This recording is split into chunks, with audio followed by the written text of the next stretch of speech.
Amém. Obrigado, David. Vocês estão me ouvindo, né? Essa música, ela me lembra. Essa música que o David passou me lembra. Os psicólogos costumam dizer. Lá, Jeová, bem-vindo. Muitos psicólogos costumam dizer que as nossas decisões humanas, elas normalmente são baseadas, elas visam normalmente ou evitar sofrimento ou proporcionar prazer. Normalmente as nossas decisões são ou para proporcionar prazer para a gente, para quem decide, ou para evitar o sofrimento, para quem decide ou para as pessoas que essa pessoa ama, né? E essa música está falando, só que Deus precisa estar acima disso, né? Acima as nossas decisões sobre Deus, se necessário, a gente tem que admitir o sofrimento e admitir e renunciar ao prazer para sempre que for necessário para o nosso relacionamento com Deus, para a nossa vida com Deus. Prazer da carne, claro, né? Porque existe um outro prazer que é para muito além, que é o prazer no espírito, que a gente não está habituado, mas que supera todo o prazer que a gente possa ter na carne e também compensa qualquer sofrimento que a gente possa ter na carne, é claro. Mas isso pela fé, porque enquanto a gente não dá esse passo e não costuma caminhar, a caminhada cristã ela é muito assim, ela é sempre baseada na fé, né? Não é uma fé irracional, como a gente vê nesse tópico de hoje, nessa introdução, mas é fé. Interessante, a gente vai ver na travessia do povo de Israel, quando chega diante do Mar Vermelho ali, e que o mar está e o povo, o exército de Israel vindo atrás e tem montanhas dos lados e Jesus vai e diz para Moisés e diz manda o povo marchar. E eles começam a marchar em direção ao mar. A solução seria marchar em direção ao mar, mas enquanto eles não dão o primeiro passo já na água, vão para pisar na água, o mar não se abre. É quando eles vão para pisar é que o mar se abre. Mas então essa necessidade que a gente tem de ter a fé. E a música ela fala sobre esse aspecto, que é um deles. Cara, o dinheiro proporciona prazer, o status, a fama e etc. Mas eu amo o Senhor para acima disso. Eu abro mão disso, eu renuncio tudo isso se for necessário para estar com o Senhor, para me relacionar com o Senhor. Tem o outro aspecto que é o da dor também, né? Em alguma medida, mesmo no nosso dia a dia, às vezes a decisão por Jesus, optar por Jesus, pode implicar alguma dor. Pode ter amigos que nos rejeitem, nos abandonem, pode ter também. Isso pode causar dor. O próprio Jesus falou: não vim para causar unidade, mas como é que é? Mas para causar discórdia, como é que é a expressão que ele usa? E aí ele fala, eu vim para causar discórdia entre pai e filho, entre os da mesma casa. Então, às vezes, pode alguém se experimentar por optar por Jesus, pode acabar experimentando a dor de ser rejeitado por alguém da própria casa, por um filho, por um pai, por um amigo realmente muito querido. Isso pode provocar dor também. Mas, para além disso, em alguma medida, todos nós vamos experimentando isso. Mas se for verdade aquilo que eu falei na semana passada para vocês, que pelos sinais eu tenho a impressão que eu tenho que na nossa geração ainda Jesus volta, mas eu falei, de alguma forma volta, porque para cada um de nós, na medida em que morre, para essa pessoa voltou e todos nós vamos morrer na nossa geração. É, e aí, de repente, fica, então não muda nada, na verdade, né? Se ele voltar ou não nessa geração, muda. Porque se for verdade que ele volta nessa geração, se a impressão que eu tenho se confirmar, nós precisamos estar muito mais preparados, porque a Bíblia relata uma grande perseguição, né? E os teólogos eles divergem se a igreja, se nós que estivermos ligados a Jesus vamos ser levados antes dessa tribulação, durante essa tribulação ou já no final tendo passado por toda essa tribulação a margem na Bíblia para se interpretar os três. Eu, particularmente, e sem grandes estudos, é quase que um achismo, porque eu nunca me debrucei sobre o tema escatologia, eu tenho a tendência de entender, de acreditar que a gente vai ser levado já durante a tribulação, que a gente começa a experimentá-la pelo menos antes que a igreja nos tire. E se isso for verdade, a gente vai experimentar perseguição pesada e assim, e para realmente reconhecer o nome de Jesus não seria apenas abrir mão de alguns prazeres, mas teria que, de acordo com alguns relatos de Apocalipse, teria que realmente dizer não para coisas básicas, como ele diz, que depende do nível que a gente chegar nessa tribulação, você não poderia ter acesso a coisas básicas como comida, né? Se você não negar Jesus e não aceitar, não se sujeitar ao chamado anticristo, como é dito lá no Apocalipse. Não digo isso para colocar medo em ninguém, óbvio, né? Não é essa a nossa pegada, mas para nos alicerçar, nesse sentido de nós precisamos mesmo alicerçar a nossa fé. No tempo de bonança, o máximo é para essas decisões sobre prazer e sobre dor, mas num contexto em que existem outras questões. É, e também, como Paulo diz, nós precisamos estar preparados para defender as razões da nossa fé. Agora, em tempos de tribulação, realmente a necessidade seria de algo muito maior. A gente tem que ter uma convicção muito grande sobre Deus, sobre a existência dele, sobre o que ele tem para a gente realmente não negá-lo diante de pressões muito fortes, como aquelas que a palavra de Deus dá a ideia de que a humanidade vai passar, né? Pode ser que a igreja passe ou não, como falei, não há um consenso sobre isso teológico, e eu nunca me debrucei sobre o tema escatologia. O meu posicionamento chega a ser quase um achismo. Tem os três, e a impressão que eu tenho é de que não é levado antes. Claro, tem base em algum um texto específico, né? Mas nada que eu possa dizer, não, tenho certeza absoluta disso e tal. Então, a gente, como eu falei com vocês, a gente vai estar gravando, eu vou voltar aqui a gravação, eu tinha pausado, de maneira que aqueles que não puderem participar hoje, eles possam ao longo da semana assistir a introdução e não ficar prejudicados, né? Eu realmente acredito que Deus tem algo para trazer aqui para nós, e então quem não vier ficaria prejudicado. Queria antes abrir então para vocês, hoje a gente está nessa introdução número 2. Se alguém leu e quer fazer algum comentário a respeito, que fique à vontade. E lembrando que seja agora, seja depois, qualquer comentário que você tiver e que não queira que fique na gravação, é só falar o agora, porque a gravação agora ela não vai direto para lugar nenhum, ela só fica entre a gente. E antes de eu disponibilizar ela, eu faço uma edição e corto tudo que vocês pedirem. Olha, tal coisa que eu falei, eu queria que não fizesse. Não precisa de se preocupar. Você pode falar agora, pode falar depois da reunião, em qualquer momento.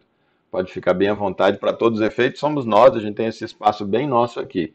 Mas, se alguma coisa, então, você entende que. Para você não se privar de compartilhar alguma coisa, que você, esse negócio está gravando. Porque a gente pode tirar perfeitamente, tranquilamente, e não vai ficar em lugar nenhum, tá bom?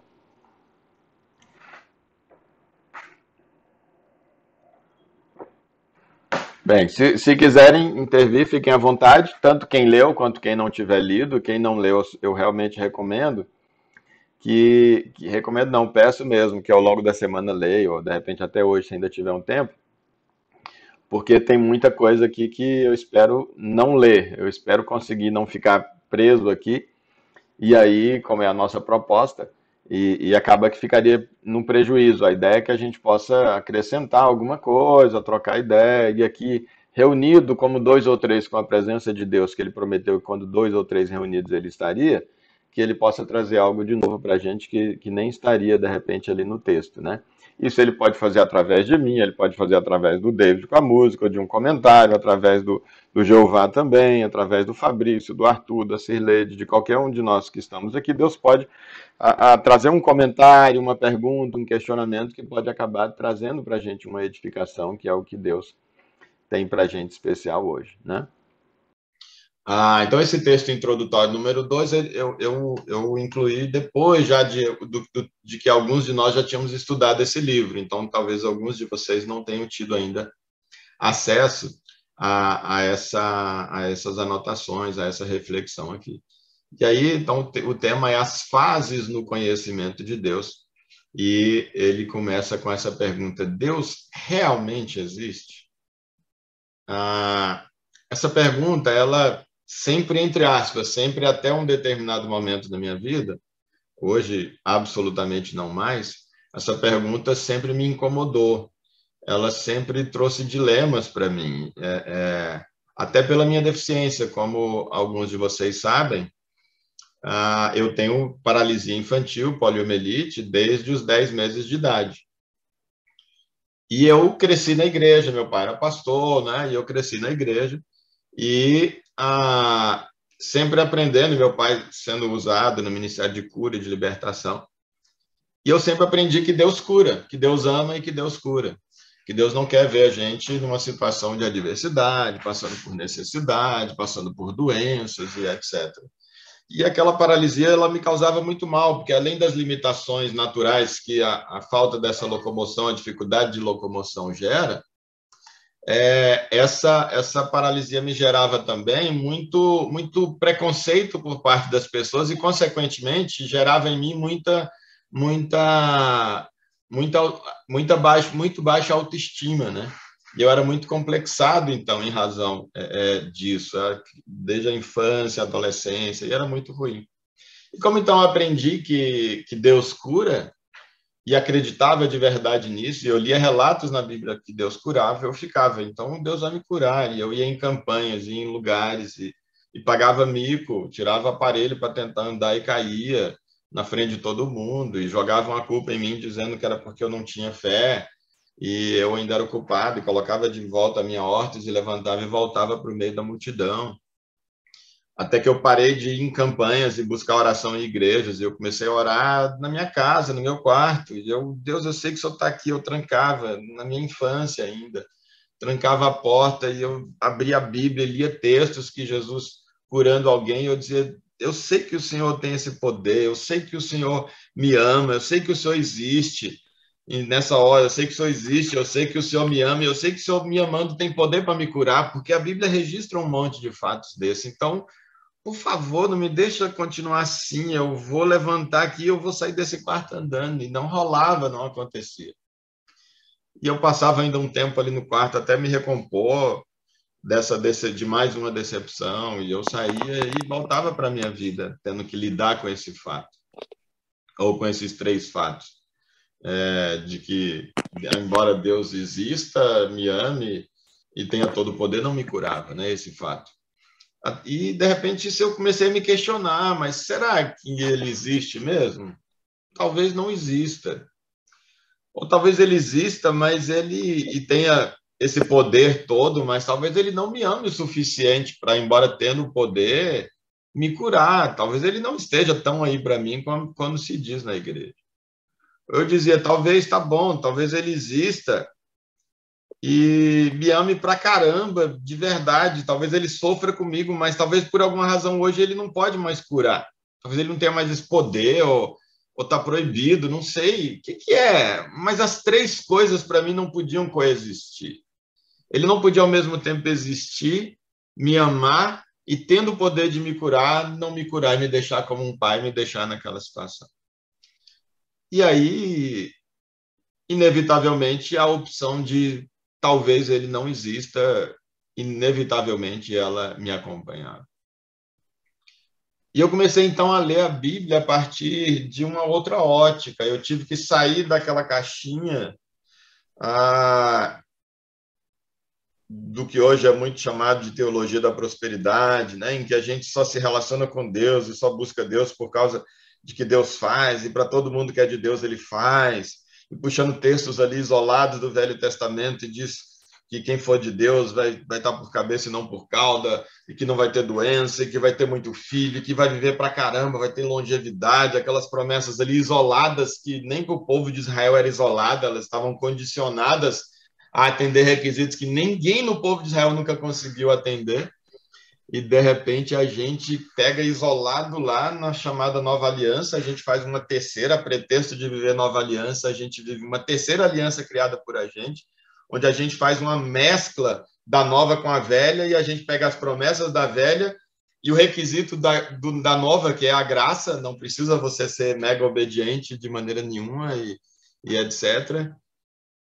E eu cresci com isso como sendo uma verdade, embora não verbalizada, mas é assim que foi estruturada a Bíblia na teologia da prosperidade. E eu tive que reler a Bíblia, não porque ela precisava ser relida, mas porque eu precisava ajustar a minha leitura à verdade, porque eu não estava lendo conforme a verdade. Deixe isso bem claro, não é que a Bíblia precisava ser relida. eu precisava relê-la porque eu estava lendo de maneira equivocada. E com a graça de Deus, eu pude sair dessa caixinha e ver que o fato de que Deus não me curava não significava nem que ele não tinha poder, nem que não me amava, e menos ainda que ele não existia. E eu fui me desenvolvendo no meu relacionamento com Deus, e a deficiência realmente não, eu não fui curado dela, como não fui até hoje, e não tenho mais a menor pretensão disso, embora se vier vai ser bem-vindo, mas menor isso, nem me ocupo mais isso na minha relação com Deus. E eu tenho um boné, inclusive, que eu gosto dele, tem tempo que eu não uso. É um boné que tem um cadeirante. Hora eu uso horta e hora eu uso a cadeira de roda, né? Aí tem um cadeirante, e esse cadeirante, ele tá na cadeira de rodas, óbvio, e aí tá a frase dizendo Jesus cura. Não é alguém que se levantou, mas é alguém que está na cadeira. E não é porque eu continuo na cadeira de roda, é a mensagem que esse boné passa, não é porque eu continuo na cadeira de roda que Deus não cura. Ele cura. Ele pode não ter me curado, mas eu sei que ele cura. Não é porque eu estou numa cadeira de roda ou tenho uma adversidade, seja qual for a sua, que Deus não me ama. Ele me ama. Eu posso até não entender por que ele não fez o que eu pedi. Eu estou passando por uma adversidade, mas eu sei que ele me ama. Ou também, não é, eu sei que Deus existe, independentemente de eu estar passando pela adversidade que eu estou passando, não é isso que diz, que nega o fato de que ele existe. Eu estou vendo o Jeová dando uma ajeitadinha no cabelo aí, se produzindo. Você possivelmente está em trabalhar, né, Jeová, daqui a pouco, né? Não, na verdade, não quero atrapalhar aí. Eu tô com visita aqui em casa, eu só tô ajeitando algumas coisas aqui. Eu tô de folga hoje, Tá ótimo. mas meu cunhado, minha irmã, minha mãe, meu irmão, Que estão todos bênção. aqui em casa. Eu tô tentando Que bênção, administrar, mas coisa não tá. boa. Eu espero que essa movimentação aqui não esteja De jeito atrapalhando nenhum, não a atrapalha não. concentração de Eu é que vocês. meu coração fica um pouco com pesar, mas ao mesmo tempo grato se você fosse sair para o trabalho para ter dado uma passada aqui. Eu só queria fazer esse registro, mas então tá ótimo. Fico Hoje grato, eu tô com apesar vocês. de estar recebendo, mesmo assim tá com a gente. Obrigado também. Eu tô com vocês aí hoje. Tá ótimo. Não atrapalha de jeito nenhum. Tá bom. Então, por isso que a reflexão do nosso livro ela já começa lá no nosso, a gente ainda está na introdução, mas no nosso primeiro capítulo a gente vai debruçar alguma coisa sobre essa questão da existência de Deus. Mesmo no plano racional, a gente passa, como eu digo nessa introdução, a existência de Deus, a nossa fé, como Paulo diz, é uma fé, nós somos chamados a uma fé racional, e não uma fé racional, não é uma fé idiota, não é uma fé cega, é uma fé racional. Ela passa pela nossa razão, embora ela não comece na razão, e a razão não possa esgotá-la, é necessário que vá muito além, mas ela passa pela razão. A nossa fé é muito lógica, a ponto de repente, em algum momento, você tem plena tranquilidade de que é mais lógica do que a negativa dela, com toda tranquilidade. Embora, de fato, nem todas as respostas vão ser alcançadas pela nossa mente. Deus não será alcançado pela nossa mente, né? Então, essa resposta a essa pergunta ela é indispensável, por quê? Porque, de duas uma hora, se Deus existe, eu preciso fazer alguma coisa a respeito disso. Porque se existe um ser superior que me fez, que fez toda a humanidade, que fez isso tudo, eu preciso, de alguma forma, tentar me conectar a ele, ou pelo menos no nível de descobrir por que ele me fez. Tem algum propósito? Porque normalmente quem cria tem algum propósito. O engenheiro que vai fazer um carro, ele tem um propósito quando ele cria aquele carro. O engenheiro que desenha uma casa e que constrói, um arquiteto que desenha uma casa, um engenheiro que constrói, todo mundo que cria alguma coisa, regra geral, tem um propósito para a sua criação. Alguém na área intelectual que cria uma tese, normalmente ele tem um propósito com aquela tese. Então, se a gente faz parte de algo, de uma construção, é muito natural que a gente minimamente pensa, gente, por que eu estou aqui nesse mundo? Por que eu existo? E essa é uma pergunta realmente que a filosofia sempre levanta e a religião sempre tentou responder, né? Parece que é bem da filosofia fazer o questionamento, e esse é dos principais, que é a nossa própria existência e propósito. E como a filosofia não se propõe a responder nada, a religião vem tentando na rabeira, tentando responder. Alguns se contentam com essas respostas, outros não. Porque, e aí que essas perguntas de onde eu venho, né? Para onde eu vou, qual é o propósito da minha existência, se é que tem um propósito. E porque se existe, eu preciso descobrir esse propósito para que a minha vida não seja, como a gente viu na introdução número 1, um completo vazio. E sem conhecer esse propósito, eu posso realmente viver esse completo vazio e desperdiçar a minha vida. Se fosse ainda só aqui, mas se a Bíblia estiver correta, e eu tenho convicção de que sim, ainda vai ter repercussão para a eternidade, como nós vimos, tem repercussão na vida das outras pessoas também, se a gente viver a vida como um completo vazio, mesmo que nem a eternidade existisse, né? Agora, por outro lado, se Deus não existe, se realmente for verdade o que muitos não, o que alguns dizem e querem acreditar, que nós somos resultado do acaso, somos obras do acaso, que duas partículas em algum momento se encontraram e se explodiram, e que isso foi o que deu origem a essa beleza que é o universo e que é o que eu sou, mas que ninguém criou essa partícula, porque essa pergunta também ninguém quer que seja feita, né? Tá bom, e quem criou essa partícula? A gente quer dizer, não, foram duas partículas, seu idiota. Não tem esse negócio de fé comigo, não. Foi duas partículas, estava rodando, bateu, explodiu e virou isso. E ninguém quer que a gente... Tá, mas tudo bem. E essas duas partículas? Quem sou eu para dizer que não foi a partir do choque dessas duas partículas que tudo veio a existir? A minha questão é, tudo bem, mas se foi isso, eu entendo que Deus foi quem criou essas duas partículas, provocou um choque perfeito nelas a ponto de tudo ser criado como criou, não tem um problema. Porque você que diz que foi o choque e resolveu sem Deus a nossa origem, eu vou ter que perguntar para você, e essas partículas? Você vai me responder, elas sempre existiram. Eu vou dizer, legal, essa é a tua fé, a minha é de que elas nem sempre existiram. Existe um Deus, esse sim inteligente, que sempre existiu, que criou as duas partículas, simples assim. Sempre vai ter uma pergunta anterior se você não, de repente, chegar, não, esse sempre existiu.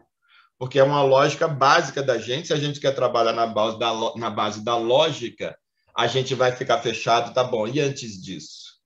A nossa lógica não admite o eterno. Algo que para sempre existiu ou que vai existir para sempre na cabeça da gente não cabe, porque ela justamente é limitada. Né? Isso a gente vai meditar, na verdade, mais lá no tópico número 1. Mas se Deus não existe, se fosse verdade esse acaso, então eu vou realmente viver a minha vida como acaso.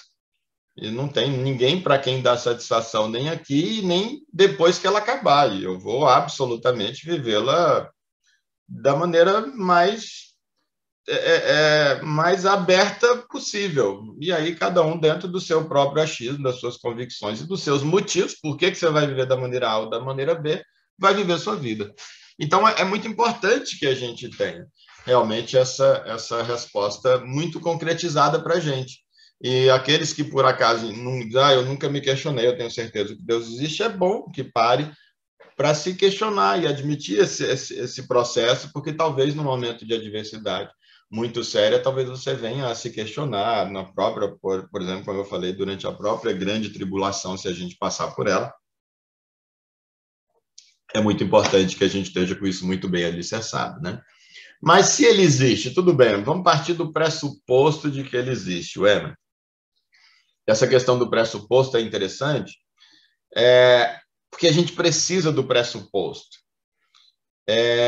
A própria ciência, e eu digo isso lá no final dessa introdução, a própria ciência, ela tem ela sempre, o cientista, ele vai partir de pressupostos que ele toma como verdade para desenvolver os experimentos dele, para desenvolver as teorias dele. Mas sempre ele precisa partir de pressupostos que ele, cientista, não vai confirmá-los, porque senão não sobra tempo para ele continuar desenvolvendo. Se ele, por si só, ele tiver que confirmar todos os pressupostos, sempre vai ter um outro pressuposto e um outro pressuposto, até chegar em Deus, que é um pressuposto que a nossa razão nunca vai alcançar. Então, o cientista ele vai partir, ele vai desenvolver um trabalho, vai fazer os testes, ali, as experiências, para ter uma confirmação científica de uma tese dele, ele vai partir de pressupostos como verdadeiros. Pressupostos esses, muitos, que já foram trabalhados por alguns colegas cientistas deles anteriormente. E aí ele vai, então, e muitas vezes vai existir divergência, inclusive, sobre o trabalho de alguns colegas dele, que partiram de pressupostos diferentes e chegaram a conclusões diferentes. Mas, considerando como verdadeiro pressuposto que cada um tomou, cientificamente deu certo o trabalho que o cara fez. E ele vai tomar como verdadeiro um de dois pressupostos existentes e vai desenvolver.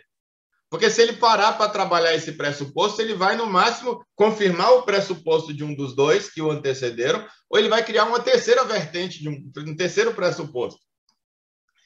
E aí a gente não caminha, a gente não desenvolve no nosso desenvolvimento intelectual, a humanidade, a gente acaba não desenvolvendo nosso conhecimento. Então, ele tem que tomar como verdadeiro algum pressuposto. E mais que isso, vai ter pressuposto que o cientista, dependendo do que ele vai trabalhar, ele vai ter que assumir um pressuposto que sequer foi trabalhado por alguém. Por falta de elementos, porque ninguém tinha pensado nisso, ele se depara com aquilo já no meio do trabalho deles. Não, eu vou admitir que isso aqui é assim, embora não tenha nada feito sobre isso, ele vai precisar muitas vezes disso. Eu esqueci o nome que é dado, mas é o pressuposto... Não sei se é oculto, uma coisa assim, mas lá no final da introdução, depois vocês vão ver lá, isso tem até um artigo que eu cito, onde um cientista fala a respeito disso como uma realidade. Então, imagina, mais ainda nós, que além de não sermos cientistas e não precisarmos, em princípio, desse rigor todo, a gente, porque a gente não vai publicar a tese do que a gente está fazendo, etc., ainda porque a gente está tratando de questões para além da materialidade, para além desse mundo físico. Então, mais ainda nós precisamos admitir a existência de Deus como um pressuposto, e admitir esse pressuposto, ainda que a nossa mente não possa alcançar e ninguém nunca provou sua existência, para a gente desenvolver o raciocínio em cima disso. Não dá para a gente ir desenvolvendo o raciocínio e lá no meio do... mas e se Deus não existir? Não, mas tá. Aí mas e se Deus... Aí, cara, um monte de situação, não. Aí a gente fica patinando e não sai do lugar. E se Deus não existe? Não, eu assumi que ele existe, eu vou terminar desenvolver o meu raciocínio todo com base nessa premissa sendo verdadeira. E aí, por exemplo, é o meu desafio para a gente ao longo desse livro. Mesmo que não vai ser provado que Deus existe aqui, não é essa a ideia, e ser humano nenhum vai conseguir nunca isso. A ideia é que a gente trabalhe ao longo desse ano todo, tendo como pressuposto válido que Deus existe. Se depois, no final do livro, dizer, não, eu continuo achando que não existe, beleza, mas você conseguiu desenvolver um raciocínio como se ele existisse, né? Mas então é possível conhecer Deus, já que ele não pode ser percebido, ser alcançado com esses nossos sentidos? A própria Bíblia diz em João, capítulo 1, versículo 18, que ninguém viu Deus. E 1 João também, o mesmo João vai dizer em 1 João 4,12, que ninguém nunca viu a Deus. Nós temos, no máximo, que a Bíblia vai chamar de epifania. Mas Deus apareceu para o fulano, para o Beltrano. A teologia vai dar um nome para isso de epifania, que é, então, de alguma forma, Deus toma a forma de alguma coisa e é ele mesmo que está ali, mas não é Deus como ele é, ele toma alguma forma e vai tomar formas diferentes, às vezes, inclusive, de anjo, né? Às vezes, como lá no caso de Moisés, de uma fogueira, né? De uma sarça, uma planta que está pegando fogo. Mas não é Deus que ele está vendo, por mais que é Deus quem esteja ali falando com ele. E ele está enxergando alguma coisa com esses olhos. Mas Deus, ninguém nunca viu. Imagina. A gente não é capaz de enxergar nem o nosso bairro todo. Eu aqui não sou capaz de enxergar o meu minúsculo apartamento todo. Imagina se eu vou enxergar Deus. Ele não é capaz de enxergar o planeta Terra e olha a Terra. Não, eu posso no máximo ver uma foto de um aspecto dela que foi tirada de um satélite. O universo, eu não consigo enxergar o universo porque eu sou muito pequenininho. Imagina Deus, criador de todas as coisas. Ele não cabe na minha cabeça e não cabe no meu globo ocular. Ninguém nunca viu Deus. É fato isso. Isso para muito ao contrário de então talvez ele não exista, isso deve dizer para mim, então possivelmente Deus seja de fato Deus. Porque o dia que alguém disser eu vi Deus, eu vi na sua completude, eu vi Deus, porque eu digo que eu vejo Deus, porque eu vejo ele completo, inclusive eu vi ele miudinho e vi ele crescendo. Não, você me vê porque você me vê completo, eu vi o Emer, eu já vi o Emer, eu já vi o Jeová, eu já vi o Arthur, eu já vi a Cirleide, né? Agora, se alguém puder dizer assim, eu vi Deus, realmente, se você tiver visto, Deus não é Deus, porque ele coube no seu globo ocular, ele coube na sua cabeça, ele foi possível traduzi-lo nos signos que existem para transformar ele em algo na sua mente perceptível. Então, ele pode ser tudo, mas ou você viu tudo menos Deus, ou você acabou de confirmar que Deus não é Deus, porque ele cabe na sua cabeça e ele cabe no seu globo ocular. Então, a verdade é que nós não podemos, de fato, perceber Deus com os nossos sentidos, com a nossa visão, com o nosso tato, com o nosso olfato, com o nosso paladar, com a nossa audição. Ele não é perceptível por esse sentido, porque ele é espírito. Ele só pode ser percebido por algo que também existe em nós, que é o nosso espírito. Mas nos nossos sentidos materiais, que é esse corpo, como a gente vai ver no tópico número 1, no capítulo 1, esse corpo Deus nos deu para nós nos relacionarmos com o mundo material que ele criou para a gente. Mas nós não somos esse corpo, nós somos um espírito que habita esse corpo. É nesse espírito que nós nos relacionamos com Deus, e é nesse espírito que nós podemos vê-lo, mas não com esses olhos materiais, é nesse espírito que nós podemos ouvi-lo, é nesse espírito que nós podemos tocá-lo e ser tocados por ele, e, portanto, nesse espírito ele é perfeitamente perceptível. Nós podemos concebê-lo no espírito. E o nosso espírito, estando muito ligado com a nossa alma, é muito comum que ele nos gere emoções quando a gente tem percepções sobre Deus e nos relacionamos com ele. Mas nesse nosso corpo, não. E, claro, o corpo e a alma sendo também ligados no espírito, é possível que, por causa do seu espírito estar se relacionando com Deus no momento, você o recebeu e etc., o seu corpo pode também ter percepções. Mas não é que o seu corpo é quem alcançou ele, mas é porque as sensações geradas no seu espírito, elas podem reverberar para o seu corpo. E você pode ter calafrios, você pode ter arrepios, você pode sentir calor e etc. Muitas coisas podem acontecer e você ter essas sensações no seu próprio físico. E aí, nessa linha, eu cito aqui, deixa eu ler aqui o que o psicólogo Bertrand Brasnet, citado pelo Ed René, no livro dele, ele diz: é psicologicamente impossível adorar aquilo que é completamente apreendido. Porque se você puder apreender completamente, se cabe em você, como é que você vai adorar? Adoração, a ideia de adorar é algo superior. Se você aprendeu completamente, não faz sentido. O divino precisa ter algo de qualidade indefinível para manter a devoção dos homens, pois, como os franceses dizem tão bem, aspas, um Deus definido é um Deus finito. Então, já não é o Deus que a Bíblia nos apresenta, que seria um Deus infinito, né? E aí, nessa linha, eu cheguei a dizer que seria correta nessa linha, e apenas sobre esse aspecto, eu não estou defendendo, óbvio, aqui o agnosticismo, mas nessa linha, nesse aspecto, você vê uma correção, está correto a concepção filosófica do agnosticismo, que diz que a razão humana é incapaz de prover fundamentos racionais suficientes para atestar ou negar Deus, a existência de Deus. O agnosticismo ele parte disso que é uma verdade. De fato, a mente humana não tem fundamento suficiente, não tem base aqui, códigos para serem utilizados, traduzidos e etc., para a gente atestar ou negar a existência de Deus. O agnóstico, por isso, ele não diz Deus não existe. O agnóstico não diz eu acredito que Deus não existe ou eu não acredito que Deus existe. O agnóstico só diz assim, o ser humano não tem base para atestar e nem negar, portanto, eu não vou nem atestar e nem negar, eu vou ficar na minha. É bonito isso. É sincero isso. É inteligente isso, sem dúvida nenhuma. É racional isso e, portanto, é inteligente. Só que falta um segundo passo que não foi apresentado ao agnóstico. Muitas vezes a pessoa quer dizer, não, tem sim, quer ver, eu vou te provar. Tem um monte de gente tentando provar para o agnóstico a existência de Deus e não vai conseguir. Nem para o agnóstico, nem para o ateu. Porque tem todo sentido isso. Ele devia tomar isso, era como realmente, ele não devia se desincentivar a busca só pelo fato de que a razão humana não vai poder alcançar, e nem negar e nem confirmar. Ele podia, de repente, se permitir com outros sentidos essa busca. E aí ele não ia parar onde ele parou. É errado ele, quando para essa busca e não vai até o transcendente, é errado também a gente, quando quer acreditar, inclusive às vezes dentro da igreja, dentro da religião, mas a nossa experiência ela se limita ao que de material possa existir de Deus.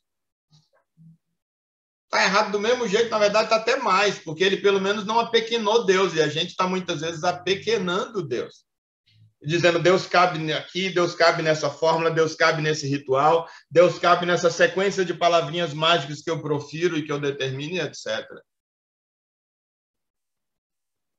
Sempre que acontece isso, Deus age dessa forma, então faz assim que ele vai fazer. Isso é querer colocar Deus dentro de uma caixinha. Isso quando tem um sonho X é por causa de Y. Pera lá, é sério que você está dizendo isso? E a gente transforma isso que é para ser uma realidade transcendental numa experiência limitada. Muitas vezes, não é sempre, nem todas, e nem absolutamente, mas em alguma medida, pelo menos, a nossa tendência na religião, e isso aí, essa tendência é natural, que a gente tem que lutar contra ela, a gente tem a tendência de transformar tudo nisso que a gente pode contemplar, que a gente pode tocar e que a gente possa, de alguma forma, controlar. Né? Mas então, como vai ser possível, então, eu ter esse acesso a Deus se não pode ser pelo sentido, se a razão realmente não pode alcançá-la? Jó, por exemplo, nunca viu Deus, está entre os seres humanos, portanto, também nunca viu Deus. E em Jó 9:11, ele dá aquela declaração, embora tudo levasse ele para dizer ou que Deus não existe ou que existia contra ele, ele dizia que Deus, ele tinha convicção de que Deus existia, nunca o tendo visto, e nem experimentado por uns sentidos, e não só que Deus existia, mas apesar de toda a adversidade que ele passava, que Deus existia em seu favor, apesar de toda a tragédia que ele experimentava. Como que alguém pode ter essa convicção? Essa convicção vai ter que ser, então, experimentada fora para fora de tudo que seja sensorial, de tudo que esteja dentro dos nossos 5 sentidos.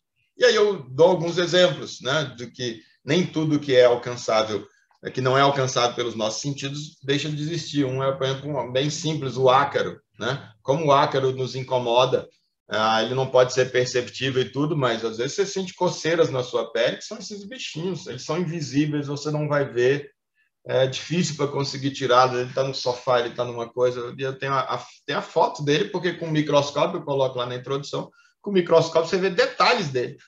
E você não diria, nossa, eu estou com uma coceira psicológica aqui. Por que psicológica? Porque não tem nada. Não tem nada. Não tem nada que você alcance. Mas se está coçando, pode ser que tenha. Pode ser psicológico? Óbvio que pode. Mas pode, de fato, ter alguma coisa que seus olhos não alcançam. A própria audição também, a nossa é limitada. Existe uma quantidade de hertz, mínima e máxima de hertz, que nosso ouvido capta. Se for abaixo dessa frequência ou acima dessa frequência, o nosso ouvido não vai captar. Isso não tem a ver com decibéis, com a altura do som. É com a frequência em que esse som está propagando. Se ele propagar abaixo de 20 Hz, você só vai ouvir se você fizer uso de alguns equipamentos para o ser humano. Ou acima de 20 mil Hz, você só vai também ouvir se você fizer uso de alguns equipamentos. Não tem a ver com é uma altura demais ou é baixo demais. Não, é a frequência onde esse som é a frequência pela qual esse tipo de som ele tramita, ele transita, né? E aí a gente tem várias outros exemplos que poderiam dar, mas não, depois vocês dão uma lida lá. Então, a primeira questão é essa: nem tudo o que existe pode ser percebido pelos nossos sensores. E a segunda questão ainda que a razão ela não constitui a nossa única fonte de conhecimento. A nossa questão é conhecer Deus, e não necessariamente entendê-lo, não necessariamente concebê-lo, mas é um relacionamento com ele. Você pode se relacionar, mesmo que não seja por esses 5 sentidos. Immanuel Kant, eu cito aqui no livro, ele diz que o conhecimento ele se dá como relação entre sujeito e objeto. Se é uma relação entre sujeito e objeto, então Deus pode ser conhecido na relação, e não necessariamente como algo de um laboratório que pudesse caber nos nossos experimentos e tal. E esse é o desafio, é que nós conheçamos a Deus na relação, e esse é o convite dele para nós, Ele quer ser conhecido e se apresenta para nós para uma relação, e não para uma experiência de laboratório, e não para uma experiência teológica, e não para uma experiência de uma tese científica de existência ou não existência dele. Ele não vai se revelar para ninguém com essas pegadas. Ele vai se apresentar para alguém que se dispõe e que deseja se relacionar com ele. Aí essa primeira... Aí eu coloco, eu até não tinha no livro. Sim. Só um adendo para colaborar isso. Ótimo. O que o profeta, usando a Bíblia até, que o profeta Oséias sugere, ele fala: conheçamos e prossigamos em conhecer a Deus. Então isso remete na caminhada, no passo a passo, no andar. Dia após dia. Você conhece uma porção agora e vai caminhando, prosseguindo, conhecendo a Deus no andar. Exatamente. E aí o profeta, certamente, ele está falando desse conhecimento relacional, né? E não de um conhecimento cognitivo, porque o próprio profeta, se tem alguém que justamente conhece a Deus nesse outro nível, que é o espiritual, é justamente o profeta. Bem lembrado. Obrigado, Giovanni. Eu vou compartilhar com vocês aqui, e vou deixar um pouco aqui na tela. Onde é que está aqui?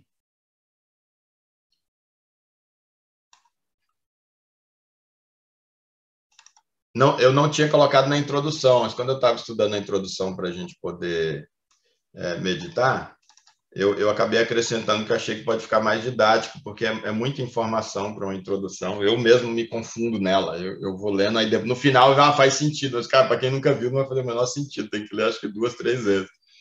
Talvez com esse visual está aparecendo para vocês aí. Ah, não, tá aqui. Acho que eu tenho que clicar aqui. Ver se apareceu aí. Apareceu? Tá a tela completa aí, com as fases aqui, primeira fase, segunda fase, terceira fase, tá aparecendo, né? Beleza.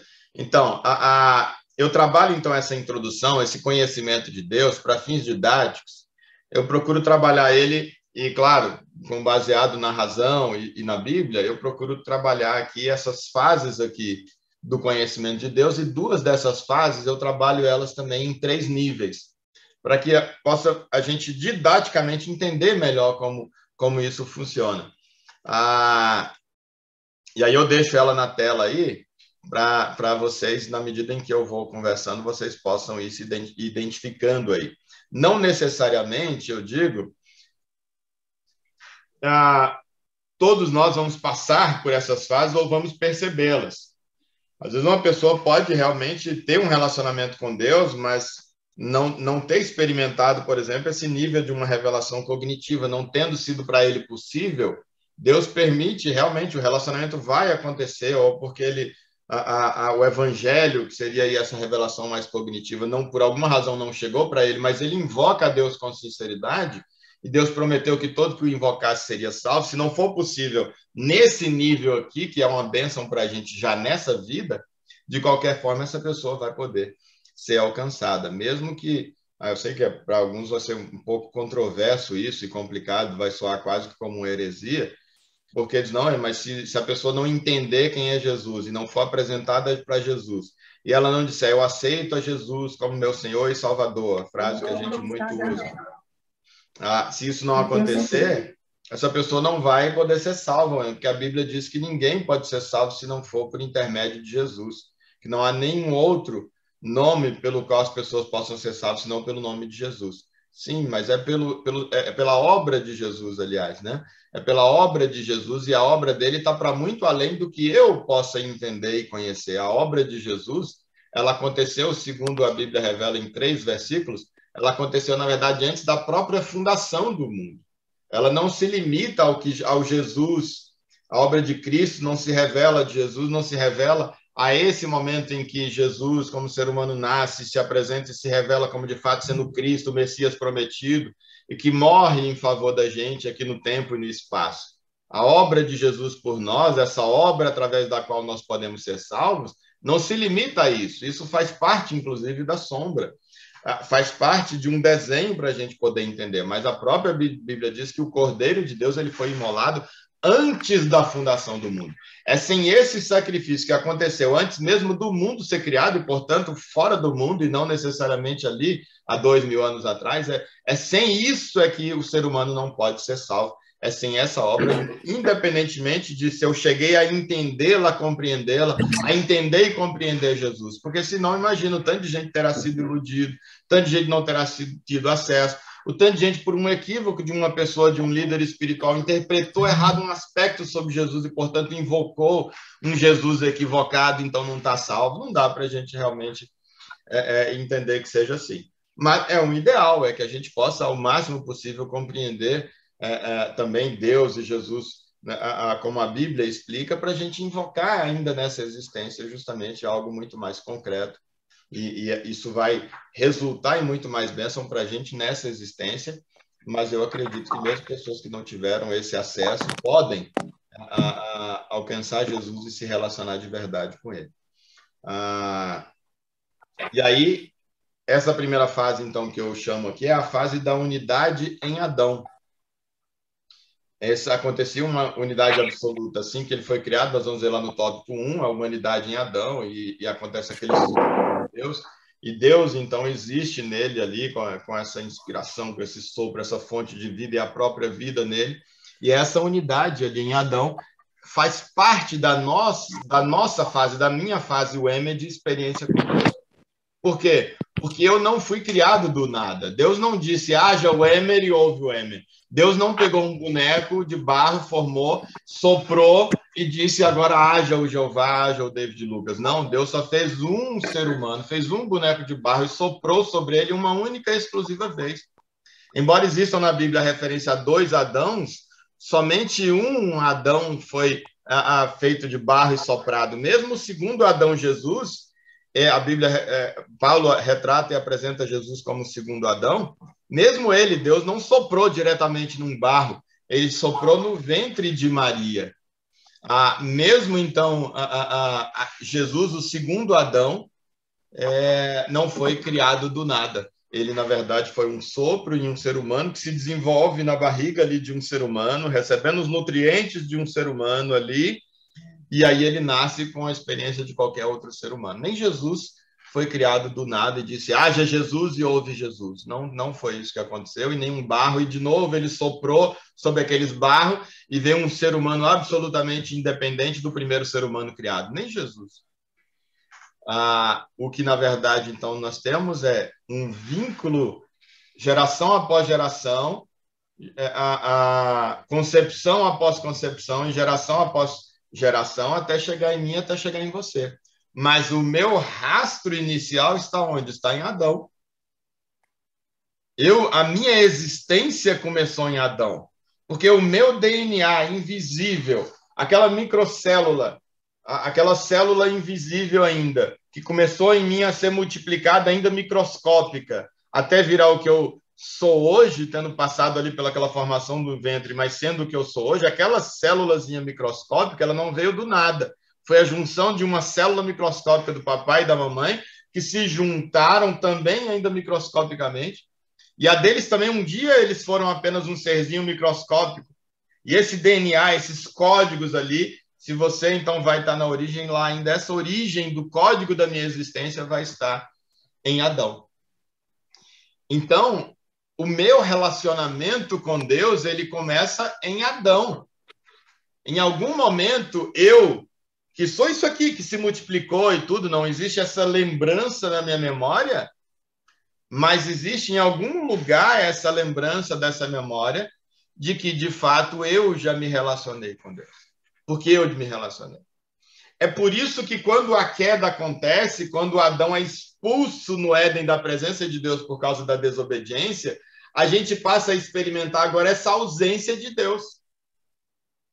E a humanidade, então, passa a experimentar isso que eu chamo nessa segunda fase de carência transcendental. Por enquanto estou usando esse nome, mas poderia ser tantos outros, né? Eu começo a experimentar agora essa fase de uma carência transcendental, de uma falta de algo que está para além desse mundo físico e desse mundo material, de algo que está para fora disso. Por isso o nome transcende, é algo que transcende. E é justamente porque essa carência é de algo que transcende, eu não vou achar em nada que caiba na minha cabeça. Eu não vou achar em nada que eu possa tocar, em nada que eu possa cheirar, que eu possa ouvir, nada. Não vai. Daí, repito, o grande perigo de a religião ser tentada e ela ceder à tentação, se ela ceder à tentação, de trazer Deus para esse mundo palpável. Porque a minha carência não é de nada palpável, é de algo que transcende. E essa carência transcendental é uma fase no conhecimento de Deus, no meu conhecimento, o emer de Deus. Porque eu experimento, então, esse vazio que não pode ser preenchido por nada. E que você também, qualquer ser humano, experimenta ou experimenta. A grande questão é que o ser humano, e a gente vai ver isso lá desde Gênesis capítulo 6, a humanidade tentando preencher esse vazio com tudo. E aí a maldade só aumentando, porque na medida em que eles tentavam preencher esse vazio com coisas, com pessoas, eles subjugavam pessoas, eles exploravam pessoas, eles maltratavam pessoas, sempre tentando preencher agora esse vazio existencial. E essa guerra de todos contra todos que a gente experimenta até hoje, porque está todo mundo tentando preencher o vazio existencial, esse vazio transcendental, com coisas materiais, com recursos, com objetos, recursos limitados, e a gente está brigando por esses recursos limitados, porque não vai dar a farinha pota ao meu pirão primeiro e eu te mato para poder fazer o meu pirão com essa farinha e não deixar ela para você. E aí a gente experimenta essa guerra. E aí, para satisfazer o meu prazer, meu desejo sexual, que eu digo, não, se eu preencher esse vazio, se eu preencher essa minha vontade sexual, eu vou preencher esse vazio. E aí põe sexo, e de outro lado, e nessa posição, e na outra posição, e com uma pessoa, e com duas pessoas, e com pessoas do mesmo sexo, de sexo diferente, etc, etc, e com animal, e com objetos. A humanidade experimenta tudo isso, mas não é suficiente esse vazio cada vez. Quanto mais você tenta preencher com alguma coisa, mais o vazio vem. Outros, ou esse mesmo, que vai mudar apenas de foco, vai tentar preencher esse vazio com riqueza, com bens, com conforto, com carro, com casa, com avião, com tudo e mais um pouco que algo possa me dar, mas esse vazio vai sempre aumentando e aumentando, e por isso nunca é suficiente. E só isso para explicar por que uma pessoa corrupta que roubou dinheiro pra caramba e de repente você vai ver o quê? Essa pessoa tá velha já, tá acabando a vida, mas ela não se contenta, ela continua roubando. Ela já roubou tanto, ou mesmo que não for alguém que roubou, a pessoa que já trabalhou honestamente já ganhou tanto, mas ela não consegue parar e usufruir aquilo porque ela tem que conseguir mais, ela tem que ganhar mais, ela tem que fazer $1 a mais, ela tem que fazer 1 centavo a mais.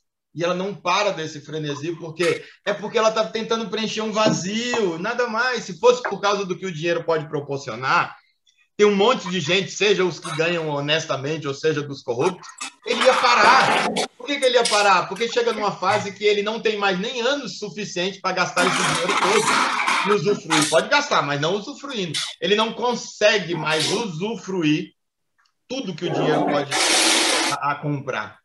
Então já dava para ele parar, mas ele não para. Isso confirma que ele está procurando, na verdade, com essa busca pelo dinheiro, já virou um fim em si mesmo. É que ele está achando que isso vai poder ser preenchido, não é mais um meio, mas que vai ser preenchido. O próprio dinheiro virou o Deus dessa pessoa. E tantas outras áreas que a gente podia usar de exemplo, né? E é esse vazio que a pessoa tenta preencher. Esse vazio faz parte de uma das fases do meu relacionamento com Deus, porque esse vazio, eu me apercebendo de que esse vazio transcende e de que não vai poder ser preenchido com nada daqui, com status, com conhecimento, com reverência, com aplauso, com dinheiro e etc. Esse vazio... Deixa eu só colocar um número aqui.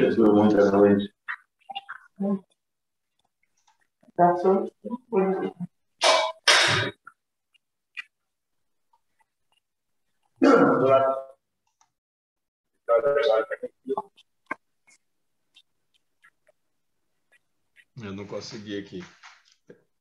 Silete, você está com o seu microfone ligado e tá vindo algumas vozes aqui. Se você conseguir colocar no mudo, eu não consegui por aqui.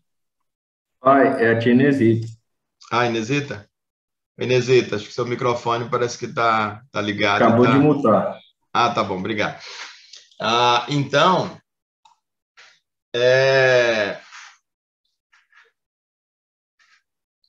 quando a gente se apercebe de que esse vazio é de algo que transcende, a gente vai começar a buscar no transcendente.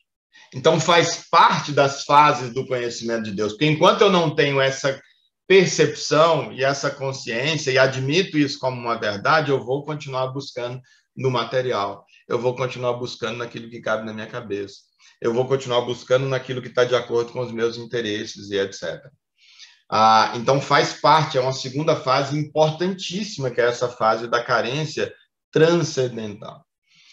Ora, Wêmer, mas se é algo que transcende, e transcende porque nós fomos expulsos, em Adão a humanidade foi expulsa do jardim do Éden, e foi colocado anjos ali para proteger o acesso ao jardim que representa esse relacionamento e essa presença.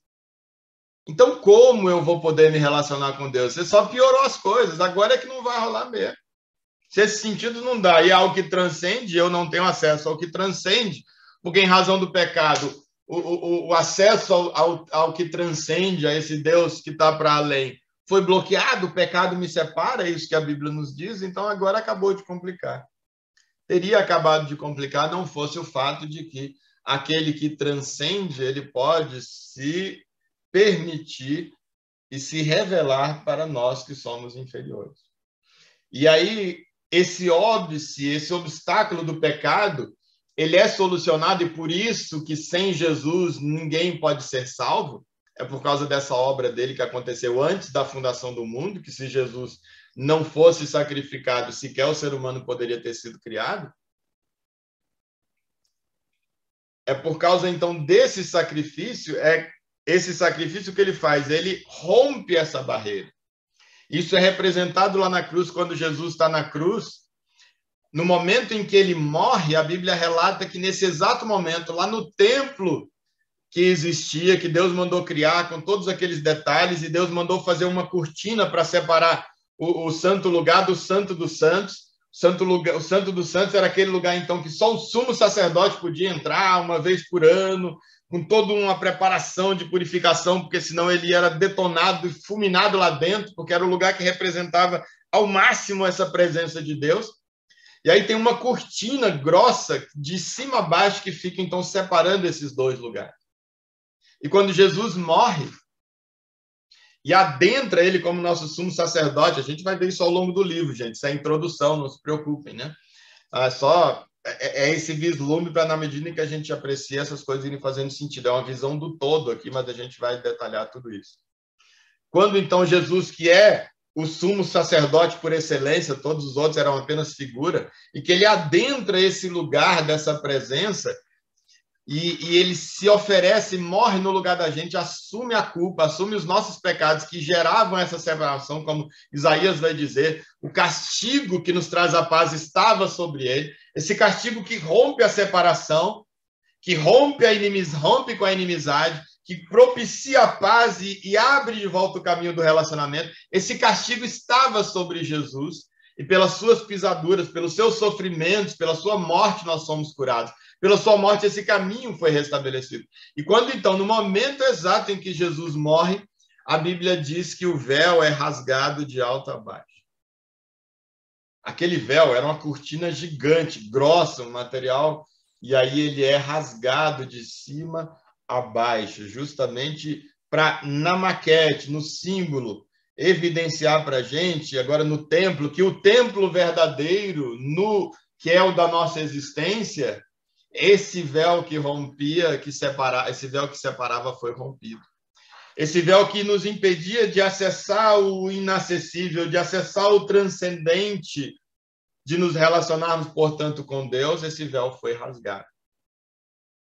E aí está propiciado essa terceira fase, graças a esse sacrifício de Jesus. É graças a esse sacrifício que eu posso buscar Deus, eu posso me convencer mesmo na razão, porque essa terceira fase é racional, é de um conhecimento racional. É graças a ela que me é permitido, em alguma medida, compreender Deus. Em alguma medida, mas não compreender e captá-lo em sua integritude. E ele começa, então, eu separo em 3 níveis aqui esse conhecimento racional de Deus. Ele começa no nível que eu chamo de nível da contemplação. Porque no estado natural é só o que a gente pode. E aí, permita-me, deixa eu achar aqui no livro, eu vou deixar aí para vocês terem sempre a visualização de onde está, que vai ajudar. Eu vou achar para eu transcrever aqui. Os textos aqui, Romanos, Salmo 19 e Romanos capítulo 1, 20, ele vai falar sobre isso. Primeiro, antes aqui, nessa terceira fase, eu acho muito legal o que ora, se nós estamos falando sobre conhecer Deus, para conhecer alguém, esse alguém tem que ser apresentado, né? O David conhece o Jeová porque um dia eu apresentei o Jeová para o David, o Jeová conhece e vice-versa, mas eu os apresentei. A gente conhece aqueles que são do direito porque um dia o direito lhes foi apresentado, aqueles que são da medicina porque um dia a medicina lhes foi apresentado num banco de faculdade. Tudo que a gente conhece tem que nos ser apresentado. Beleza, o caminho está aberto, ótimo. Mas alguém precisa me apresentar Deus. E aí, Paulo, justamente na carta aos Romanos, é muito legal. No capítulo 10, ele vai falando e ele vai dizendo, tá, mas como que as pessoas vão ouvir sobre Deus, sobre o Evangelho, sobre essa verdade, sobre esse transcendente? Como vão ouvir se não houver quem pregue? Tem que ter quem prega. Porque tem que ser ouvido, mesmo que não seja com esse ouvido, mas tem que ser ouvido, que seja no espírito. Mas tem que ser ouvido, tem que ser visto. De alguma maneira tem que ser percebido, tem que ser apresentado. E ele diz, então, como ouvirão se não houver quem pregue? E ele diz, como pregarão se não forem enviados? E ele está falando já de um nível do conhecimento cognitivo, mas isso é verdade numa fase antecedente, que antecede o próprio envio de seres humanos para pregar, como nós somos chamados para pregar essas verdades, do ponto de vista cognitivo, inclusive. Mas existe um outro pregador eloquente, que eu falo nessa introdução, em que a Bíblia fala a respeito dele, que antecede. Porque quando o pregador chegar para pregar para mim sobre Deus, de alguma forma, eu já tenho que ter ouvido sobre ele. Alguém ou algo já tem que ter pregado sobre ele para que exista uma receptividade à pregação de um ser humano que fala sobre Deus para mim, sobre Jesus, sobre a Escritura. E esse pregador eloquente, porque precisa de uma grande eloquência para me apresentar um Deus invisível e inacessível, um Deus que a minha mente não alcança, precisa ser um pregador muito eloquente.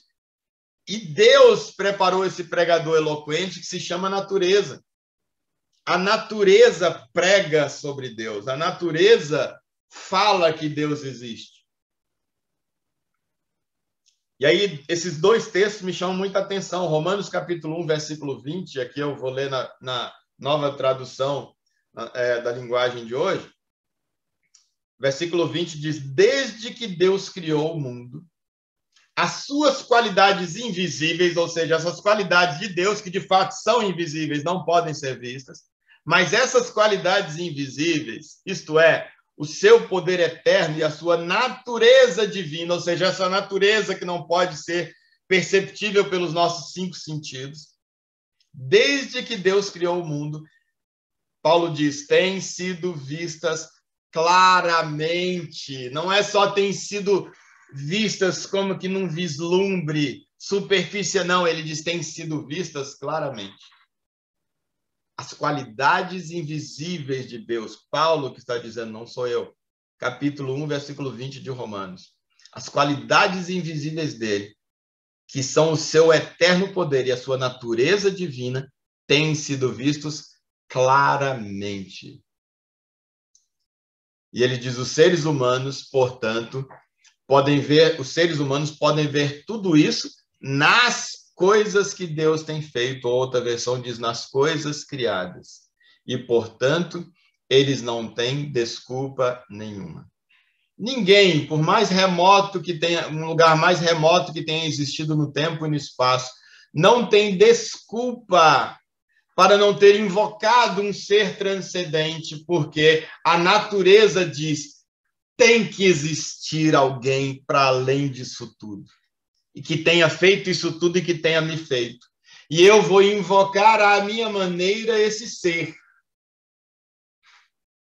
Tem que existir, não faz sentido, não é lógico que não exista. Olha a fé racional. Eu tenho que acreditar que existe, porque não faz sentido não existir. Por mais que eu não alcance, mas ele passa pela razão.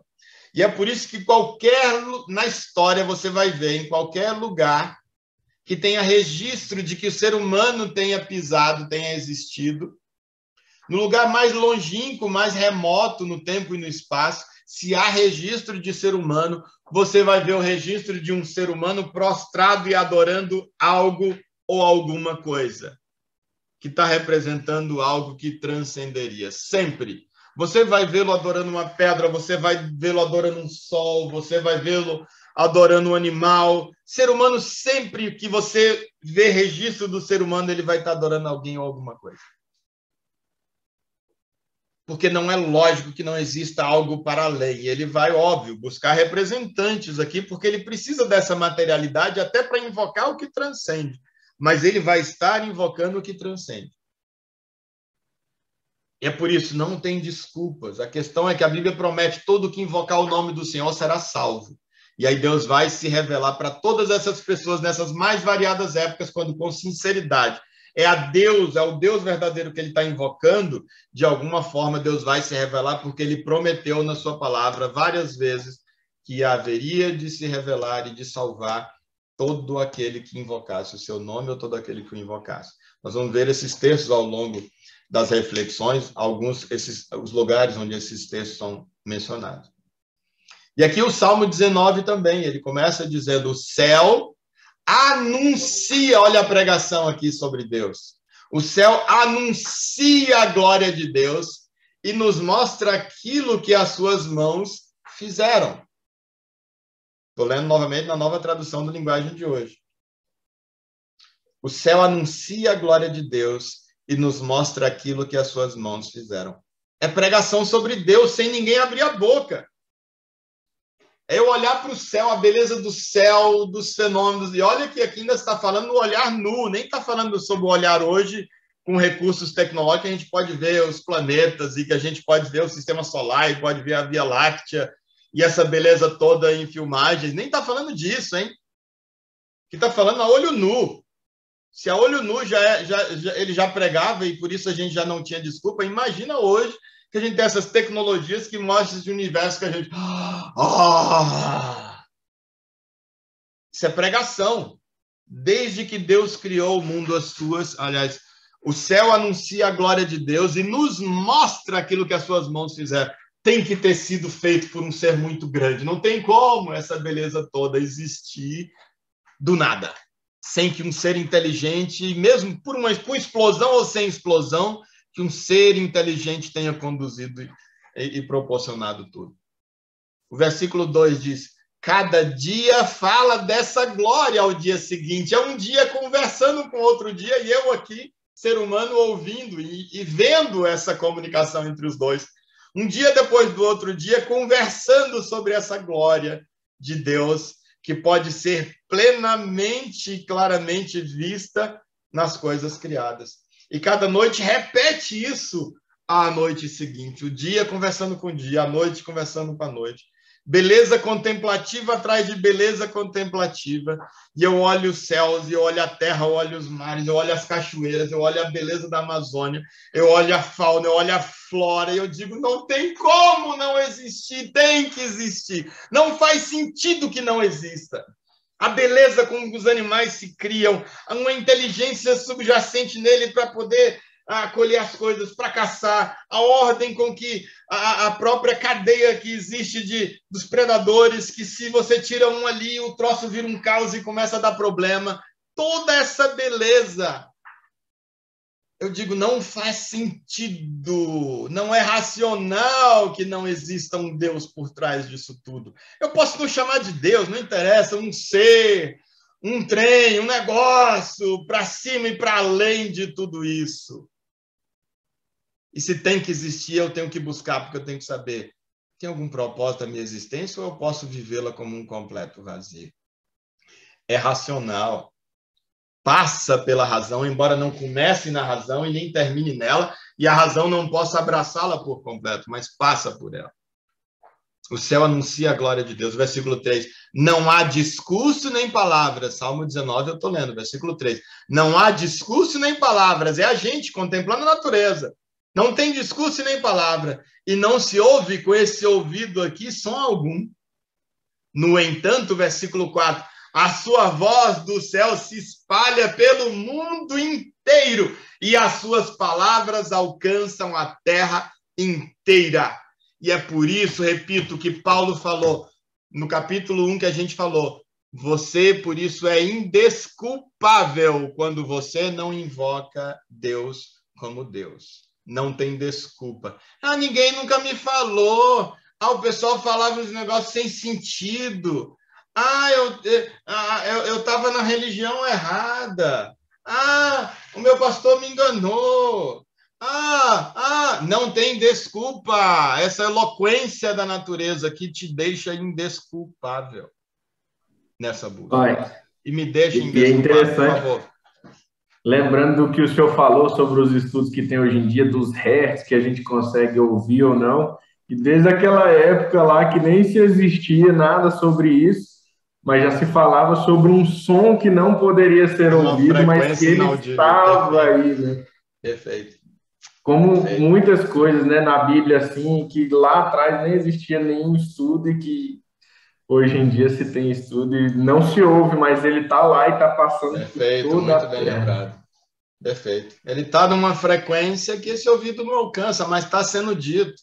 Mas tem um ouvido dentro de você que Deus pôs que capta. É você que está fechando ele. E por isso você está tapando os ouvidos para não enxergar, para não ouvir. Você está tapando os olhos para não ver. Que tamanha beleza, tamanha complexidade, tamanha grandeza, tamanha perfeição, tamanhas minudências não podem existir pelo acaso. Você está tapando os olhos. Você está tapando os ouvidos. Sim, Jeová. E tapando e escondendo a mão para não tocar, porque isso quase que você pode tocar Deus contemplando a natureza. Sim, Jeová. Um outro tato, né? O que dá para perceber também que isso não é um fim em si mesmo. Tem como você está batendo na tecla do propósito. O que você vai fazer com isso?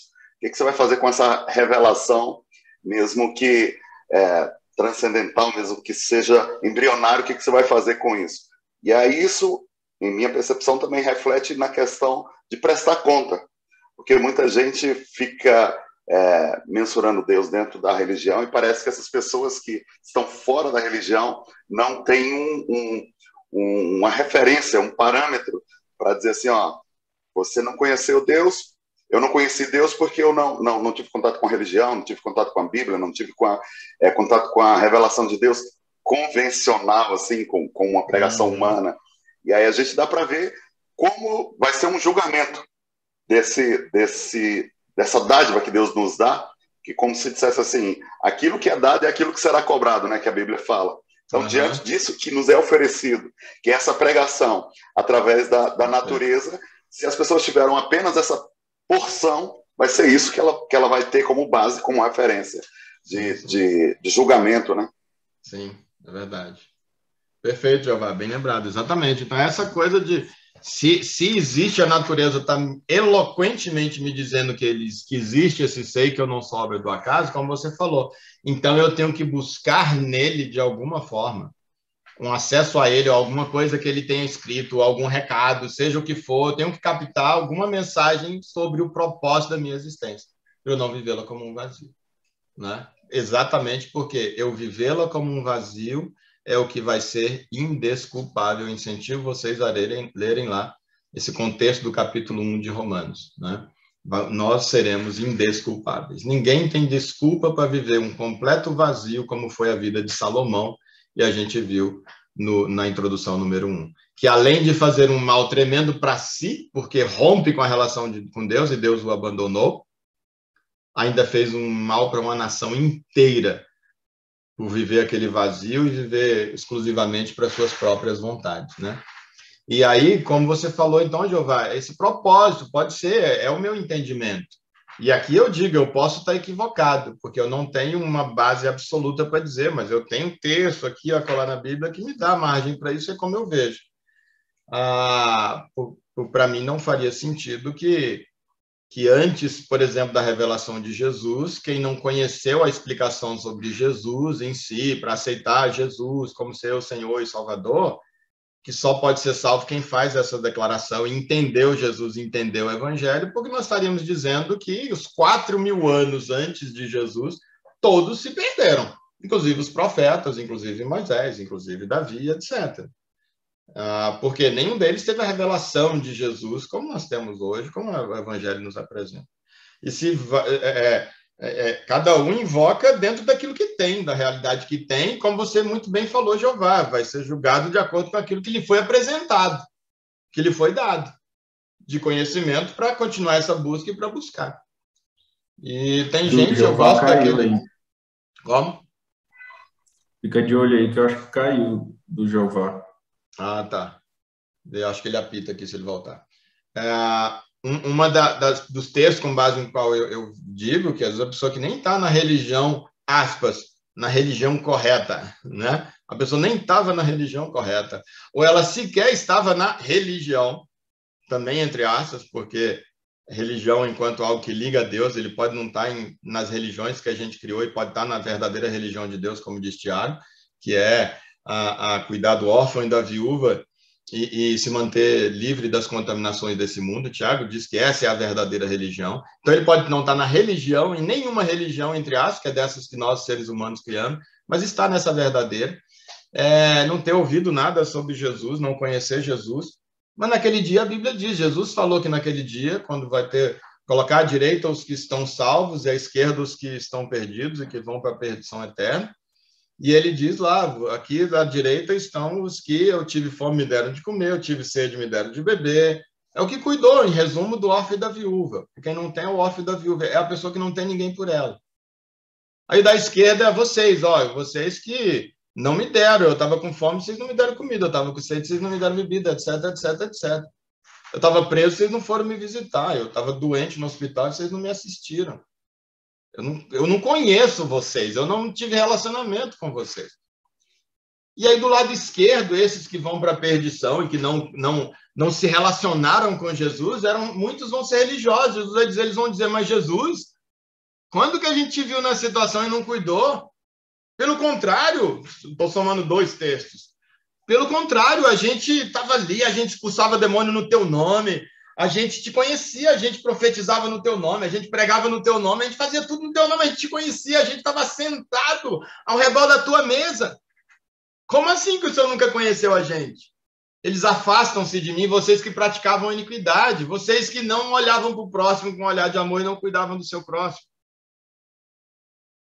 Isso é da essência da minha natureza, que eu sou pai de todo mundo e vocês tinham que ter cuidado uns dos outros. A natureza evidencia... O contemplar da natureza evidencia essa natureza divina, de pai de todo mundo, de que cuida de todo mundo e que quer que todo mundo cuida de todo mundo. Sua natureza, você não precisa de ninguém, nunca abrir a Bíblia para você e para mim, para alguém falar sobre isso.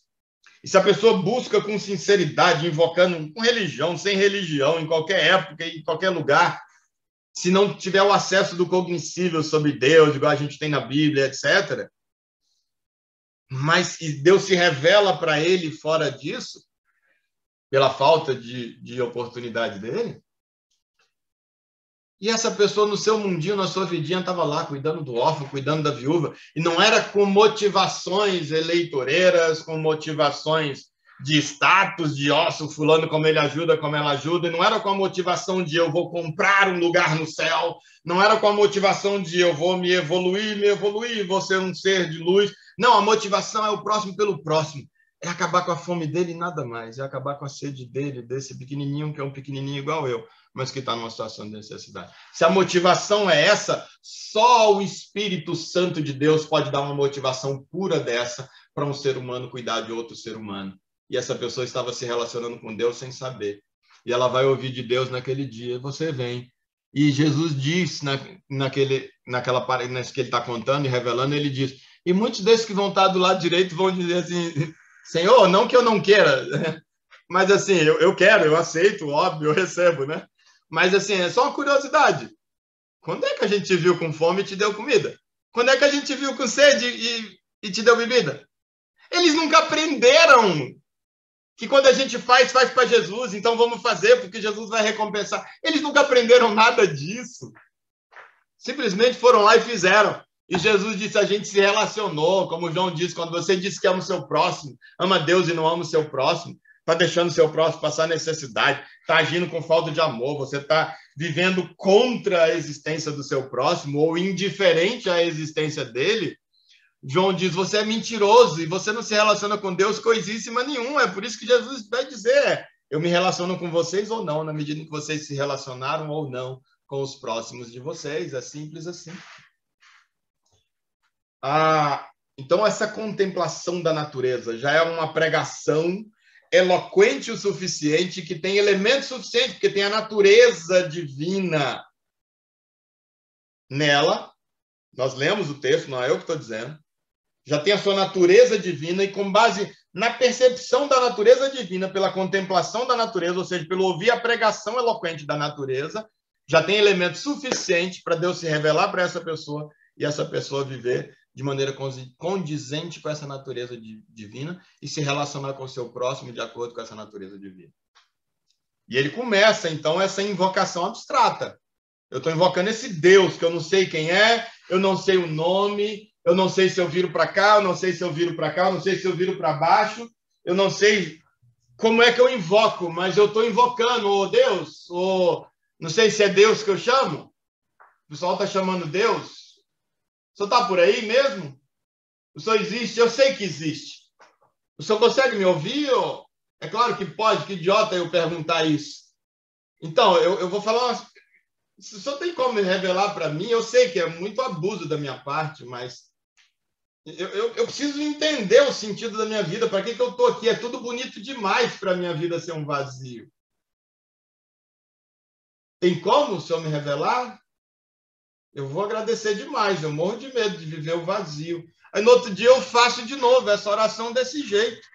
E no outro de novo. O que importa é que é sincero. Talvez eu estou dentro da religião. E eu estou adorando dentro de uma determinada religião. E eu tenho um ritual daquela determinada religião. E que tem um Deus que foi erigido lá, que não é o Deus verdadeiro. Mas eu, com a minha sinceridade, eu estou adorando é o Deus verdadeiro. E Deus pega o meu coração. Está tudo errado, o ritual está errado, a motivação da galera está errada, mas o meu coraçãozinho sincero está verdadeiro e Deus prometeu que vai salvar tudo aquilo que invocar, e que invocar com sinceridade de coração, e de repente Deus vai dar um jeito de se revelar. Ou ele se revela para mim dentro daquela religião, ou ele me apresenta uma outra religião que tem um pouco menos de equívoco, ou ele me tira da religião, ou seja lá o que for, mas ele vai ter que se virar, vai ter que me apresentar. Então, para muitos de nós vamos chegar nessa fase do nível que eu chamo da revelação cognitiva, que é onde a gente tem a oportunidade de, pela Bíblia, e aí tá, na outra introdução a gente vai falar, tá bom, mas por que a Bíblia? Mas aqui tem 66 livros aqui, em que existem revelações sobre Deus também, além da natureza. Mas aqui já com uma explicação cognitiva, a criação do universo, a criação do ser humano, a queda do ser humano, a separação de Deus, o povo de Israel, o desenho, a maquete, para a gente entender um monte de coisa sobre Deus, sobre o propósito da humanidade, Jesus, a morte de Jesus, a ressurreição de Jesus, a promessa de que ele vai voltar, a igreja, os apóstolos, as cartas de Paulo, tem um monte de coisa aqui para a gente entender, nossa, como isso tudo faz sentido. E para mim, só o fato de 66 livros serem escritos em épocas tão diferentes, por pessoas completamente diferentes, em culturas diferentes, línguas diferentes, graus de instrução diferentes, se harmonizar de maneira tão perfeita em questões tão complexas e tão sobrenaturais, tão para fora da realidade humana, e se harmonizarem tanto. Isso, para mim, já até adiantando, é um dos motivos do porquê a Bíblia, lá que a gente coloca lá na introdução do porquê a gente vai usar a Bíblia nesses estudos. Isso já é algo suficiente para mim, particularmente, para a minha inteligência, para eu eleger a Bíblia, como sendo esse que, com base no que eu vou buscar no cognitivo, a lógica sobre Deus, o mínimo que a minha cabeça puder alcançar, óbvio, e desse plano dele, etc., para eu passar a buscar um Deus mais concretamente, entendendo melhor o propósito dele, a natureza dele, mas aqui de algo na sua escritura, no que é apresentado para a gente como a sua escritura. E quando eu começo, então, agora a invocar esse Deus, já entendendo um pouco melhor aqui, nesse conhecimento cognitivo, dentro ou fora da religião humana, mas necessariamente dentro dessa verdadeira religião, como Tiago diz, que é cuidar do órfão, assistir o órfão e a viúva nas suas necessidades, se manter puro das contaminações desse mundo, eu, então, dou início a essa quarta fase, que é a fase que eu chamo de conhecimento relacional com Deus. Porque, embora, como eu falei, não é tudo desenhado, porque aquele que não vai ter essa fase cognitiva ficou no abstrato, como eu falei, o cara se relacionou com Deus, né? E ele cuidou do próximo lá e ele disse, quando é que eu te vi passando fome? Eu não me lembro de ter visto você passando fome. Ele estava se relacionando com Deus. Jesus falou, toda vez que você viu um pequenininho meu e você se relacionou com ele, ajudando ele, você estava se relacionando comigo, estava dando comida para mim. Ou seja, essa pessoa nem chegou nessa fase, mas se relacionou com Deus. Eu estou falando, como eu falei, nem todo mundo vai passar por essa maquete que eu estou pondo, por esse esboço. É só para a gente entender melhor esse desenho, essa dinâmica aqui, tá bom? Então, esse conhecimento relacional aqui dentro desse esboço que eu coloco, ele começaria nessa quarta fase aqui, ele seria essa quarta fase, que começa com esse nível da regeneração, que é a expiação expiatória. A gente vai ver muito sobre isso lá, mas tem no Velho Testamento, um dos profetas falam sobre 2 bodes. Um ritual lá na Velha Aliança que tinha 2 bodes, que Deus mandou fazer um cerimonial todo ano com 2 bodes. E esses 2 bodes nos significam 2 tipos de 2 momentos do sacrifício de Jesus, que é esse nosso bode expiatório, é o bode que toma o lugar da gente, que morre no lugar da gente, que assume as consequências do nosso pecado. Mas essa manifestação de Jesus, ela acontece em 2 momentos do sacrifício. Um no momento em que um bode é expulso da presença, Jesus assume esse lugar da expulsão para propiciar, a gente está falando daquele momento lá onde o véu foi rasgado, para permitir para toda a humanidade esse acesso.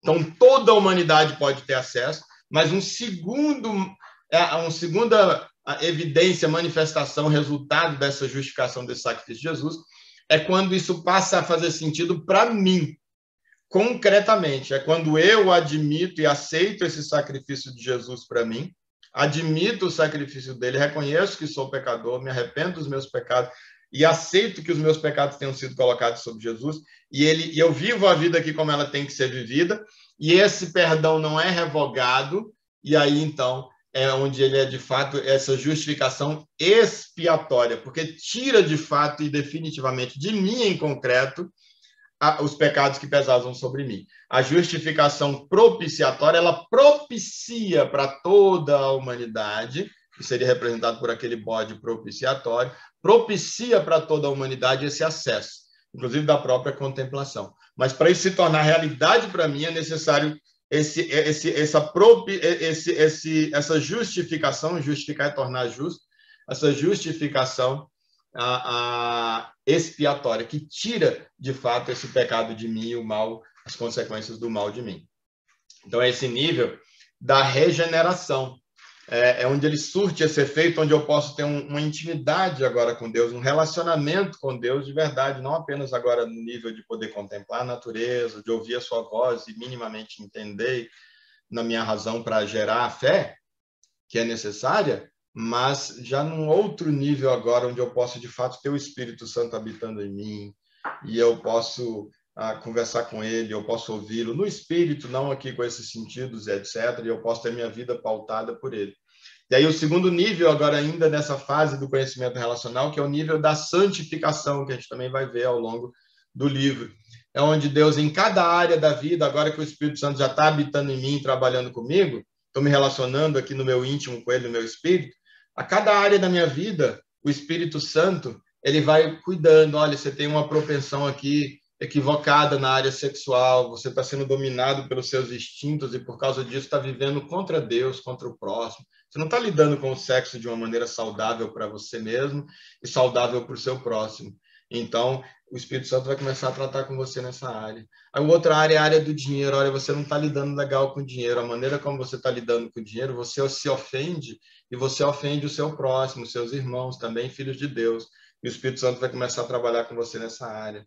Aí tem uma outra área, é uma área da mentira, é uma área da violência, da agressividade. Tudo que é área de mal que possa existir na gente, e o Espírito Santo vai começar a tratar nesse processo ou nesses processos de santificação.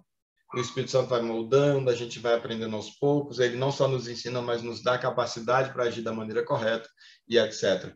E, por fim, tem a fase da glorificação, que a Bíblia diz que é aquele momento em que nós já seremos como Deus, já no nível, alcançar o nível de perfeição dele, porque nós vamos estar absolutamente incorruptíveis, mas isso já não nessa vida, a gente não vai experimentar isso aqui. Paulo diz que nós vamos experimentar e receber um novo corpo, um corpo incorruptível, que é esse momento da glorificação, quando nós passamos dessa vida, morremos e passamos dessa vida para outra vida, ou, na verdade, dessa morte, que é o que a gente, na verdade, vive, a gente vive uma morte, para a verdadeira vida. A Bíblia chama esse momento é o que define como sendo o momento da glorificação. É onde essa presença, esse relacionamento com Deus vai ser absoluto, sem dualidade, sem o meu ego brigando, sem esse choque entre a vontade de Deus e a minha própria, etc.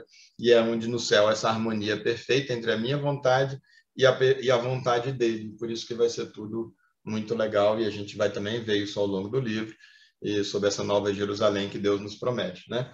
Nosso horário acabou aí, já indo, faltam 6 minutinhos, e você vê, a gente ficou muita coisa, eu incentivo realmente você a ler, mas certamente dá para você ter esse vislumbre, tanto do que a gente conversou quanto da leitura, para ao longo do livro você ir tendo essa visão geral, facilita muito a compreensão, você já sabe onde eu quero chegar, não é o livro que eu quero ir deixando na surpresa, porque tem coisas muito profundas, muito grandes, que se a gente for deixar nisso, vai perder muito ao longo do caminho. Eu quero deixar bem claro onde eu quero chegar, onde a Bíblia chega, onde essa análise chega, para que ao longo você já vá fazendo mais sentido e já vá usufruindo de tudo que Deus tem para a gente, né? Então, a introdução terceira seria aquela do porquê a Bíblia incentiva você a ler. De fato, eu cito no livro, eu contei mais de 2.500 citações bíblicas no livro. Mais de 2.500 vezes eu cito a Bíblia nesse livro nosso. É muita coisa. E justamente mostra como ela é harmônica. Dos 66 livros da Bíblia, só tem 10 livros que eu não cito. 56 dos 66 livros da Bíblia são citados, o que confirma essa harmonia e que ela toda diz a mesma coisa. Então, por que a Bíblia? Por que a gente está usando a Bíblia como base? E aí eu vou, então, apresentar algumas razões que eu estava trabalhando como livro, depois eu tirei do livro e estou trabalhando num livreto à parte, que se vocês quiserem mesmo, enquanto ele está sendo construído, já tem muita coisa escrita, eu posso dar acesso para vocês. E aqui na introdução eu apenas coloco os tópicos aí do porquê, e um deles eu mencionei aqui, né, que é essa harmonia, como pessoas em épocas tão diferentes falando a mesma coisa. E uma outra que eu também digo aqui, que para mim é muito lógico, faz muito sentido eu tomar isso, que é eu tenho um print para mostrar também para vocês aqui, muito rapidamente, a gente está terminando, tá? É esse aqui que está na tela de vocês aí, eu peguei ontem, até já incluí também no livro, não estava. Só tem que compartilhar ele, pai. Mudar não está compartilhado? Compartilhar. Está na outra tela, desculpa. Obrigado. Não está na introdução que vocês receberam aí, porque eu incluí isso aqui ontem. Esse aqui, o gráfico aqui do tamanho das religiões no mundo, das principais religiões. A primeira aqui, o cristianismo. 31% da população mundial se diz cristã. Ou seja, adota a Bíblia, Novo e Velho Testamento. 31% da população busca essa transcendência, a explicação do propósito de Deus, etc., para onde eu vou, busca, 31% da humanidade está buscando aqui. O islamismo, 26,6% da humanidade são os muçulmanos. O islamismo, 24%, ele adota o Velho Testamento, que boa parte dos nossos estudos aqui vai estar no Velho. O Novo, o Velho, a gente entende que aponta para o Novo, e a gente vai dar todo um contorno para o Velho a partir do Novo, do que Jesus disse. Mas mesmo o Velho, que é inclusive a maioria dos livros, 24,6% da população mundial adota. A soma disso dá mais de 50%, 50 e poucos por cento, ou seja, a maioria da população mundial adota a Bíblia integralmente, ou pelo menos o Velho Testamento, a maior parte da Bíblia, como sendo a fonte sobre Deus, do entendimento cognoscível sobre Deus, quem é Deus, o que ele quer com a gente, etc.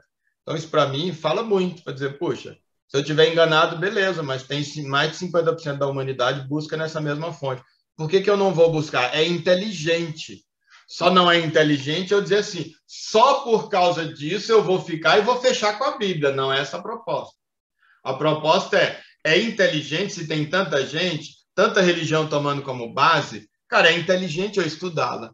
E eu vou me permitir estudá-la ao longo desse ano com o Emer, aqui nesse livro, vou me debruçar de verdade. Se ao final não fizer sentido, porque eu sou chamado para uma fé racional, eu abandono.